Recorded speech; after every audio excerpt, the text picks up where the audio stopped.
See, we all have business visions.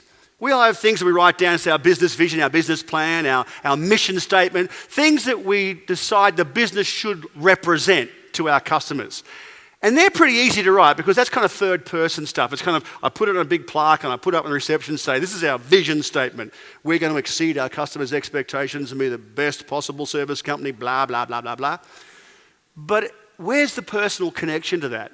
Where's the connection that says that this is what I need to do as a business leader to push it a little bit harder? Because if I'm pushing it a little bit harder, then I can push the business a bit harder because I know what that looks like. So I started to write a few things down on a piece of paper, and I came up with this little formula that looked relatively simple enough for me that I could try and develop clarity of vision personally that would in turn give me clarity of vision from a business perspective. Let me explain.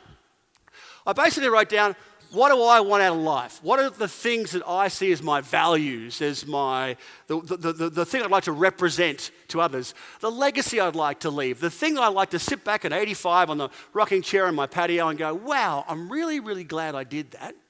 That really was important to me. Now, this is not just you and your spouse or your family. This is just you as an individual. What's the stuff that you're going to look back and reflect on and go, I'm glad that I pushed myself a little bit harder to get those things done because that was really, really satisfying. This was incredibly hard for me to articulate because we all have values that we'd like to live by. Integrity, truth, reality, friendship, bonding, whatever. Come up with any words you like, but it's really hard to actually put it into words that you believe in your heart of hearts that you can actually live. I spent days on this. And then all of a sudden it started to make sense that I need to get back to a bit of truth and reality personally if I was ever going to find a real clarity of vision. And then I said, okay, well, what's going to happen with the rest of my life? And this was the piece that was me and my family, my wife, my children, my brother, sister, father, daughter, dog, cat, anybody around you whom you are significant to or they are significant to you. How are you going to interact with them for the rest of your life? My point here is that the real important things in life live above that line. Now, I want to start with this today because often business speakers like myself go up and they start talking about metrics and how customer engagement and blah, blah, blah. And all those things are important, and we'll get to them in the next 50 minutes. But right now, I want you to think about what you want out of your business. Whether you own the business or work for somebody else, it's irrelevant. What do you want out of the companies that you work in?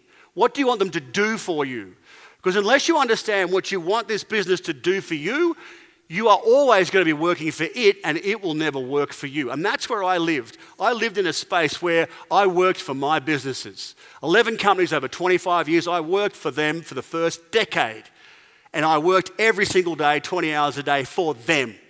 Because all I wanted to do was just raise the bar, raise the number, make more money. When I stopped and said, now I've got purpose, I understand why I'm doing it. I understand what's getting me out of bed. Now I understand the things that are going to drive me as an individual.